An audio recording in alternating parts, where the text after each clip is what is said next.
ఆలోచనలను నియంత్రించడం ఎలా? ఇదే ఈరోజు మన podcast. Hi friends, SNR Telugu పాడ్కాస్ట్కి స్వాగతం, సుస్వాగతం.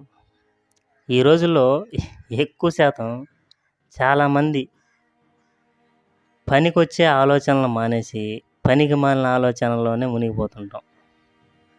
అవును కదా? సహజంగా ఇలాంటి వాళ్ళని చాలామందిని చూస్తుంటాం. అసలు సమస్యే కాని సమస్యల గురించి ఆలోచించే వారిని ఎక్కువగా మనం చూస్తుంటాం. మీరు విన్నది నిజమే. సాధారణంగా ఒక మనిషి ఒక రోజులో ఎన్ని ఆలోచనలు చేస్తాడో తెలుసా? అక్షరాల 70,000 పైమాటే.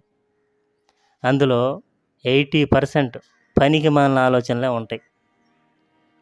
స్వామి వివేకానంద ఇలా బోధించారు: మన ఆలోచనలు ఎలా ఉంటే మనం కూడా అలా తయారవుతామట.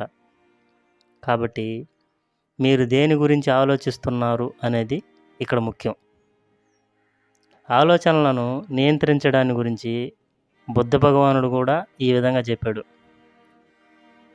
ఎప్పటికప్పుడు మన మనసు యొక్క పరిస్థితిని గమనిస్తూ దాని గురించి మరలా ఆలోచిస్తూ చెడ్డ ఆలోచనలను తుడిచిపెట్టి మంచి ఆలోచనలకు చోటిచ్చి పెంచి పోషించాలి.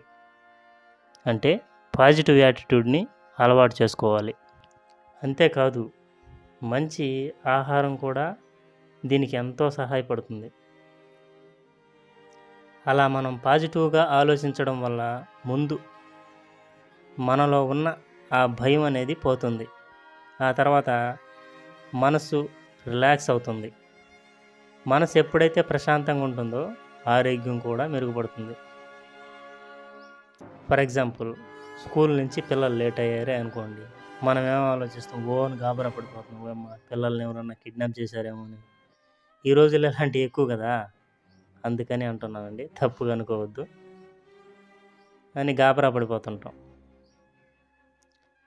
మనం పాజిటివ్ యాటిట్యూడ్లో ఎలా ఆలోచించాలంటే, సరే క్లాసులు ఏమన్నా లేట్ అయి ఉంటామేమో, మధ్యలో ఫ్రెండ్స్ ఎవరన్నా కలిసి ఉంటారేమో, లేదంటే ఏదన్నా పనిపాడి ఆగుంటారులే, ఇలా ఆలోచించడం వల్ల ముందు మనసు అనేది ప్రశాంతంగా ఉంటుంది.